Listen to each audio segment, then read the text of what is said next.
আসসালামু আলাইকুম, স্বাগতম চ্যানেল টিটি স্টাডি একাডেমি থেকে। আজকে আমি এসএসসি বা সমান পরীক্ষায় কীভাবে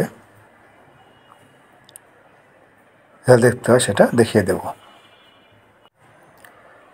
বাটন এবং টাচ ফোন দুটি দেখাবো, যাতে খুব সহজেই তোমরা ফলাফল বের করতে পারো।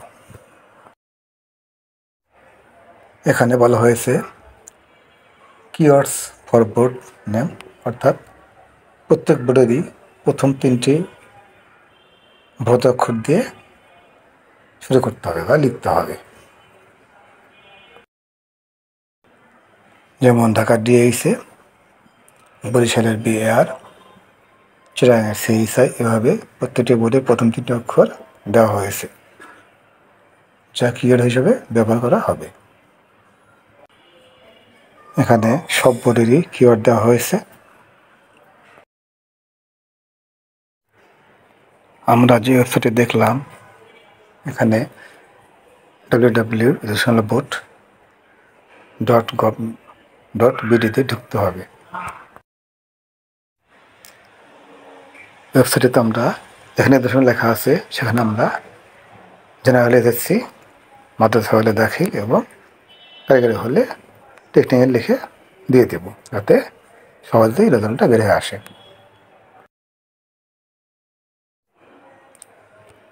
দ্বিতীয় স্থানে আছে ইয়ার, আমরা সেখানে 2024 বসিয়ে দেব। তৃতীয় স্থানে আছে বোর্ড, আমরা যে বোর্ডে পরীক্ষা দিয়েছি সেই বোর্ডে প্রথম 3 অক্ষর বৃহত্তর অক্ষর ইংলিশে বসিয়ে দেব। চতুর্থ স্থানে দেওয়া আছে রোল নম্বর, আমরা ওই ঘরে পরীক্ষা দিয়ে তার নম্বর বসিয়ে দেব। এরপরে আছে রেজিস্ট্রেশন নম্বরের ঘর, আমরা ওই ঘরে রেজিস্ট্রেশন নম্বরটা বসিয়ে দেব।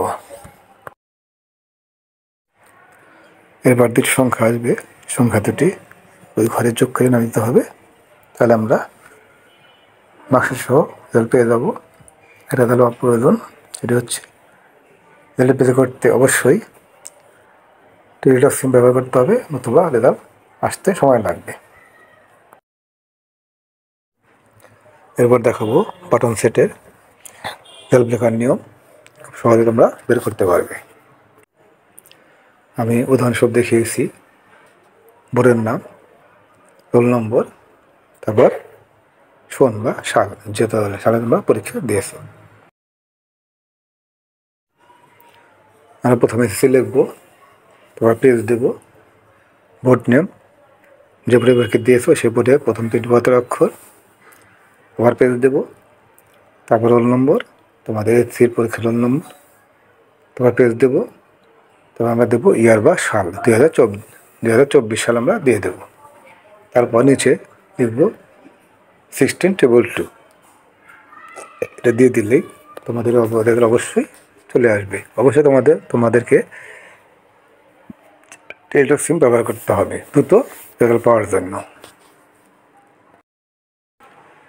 এখানে আমি জেনারেল বোর্ড, মাদ্রাসা বোর্ড এবং টেকনিক্যাল বোর্ড 3টে বোর্ডেরই নিয়ম দেখে দিয়েছি কীভাবে রেজাল্ট বের করতে হবে।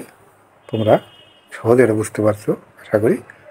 ভালো লাগলে অবশ্যই সাবস্ক্রাইব করবে, বেল ক্লিক করবে, পরবর্তী ভিডিও পাওয়ার জন্য অবশ্যই লাইক এবং শেয়ার করবে। সবাইকে ধন্যবাদ আমার ভিডিওটি দেখার জন্য।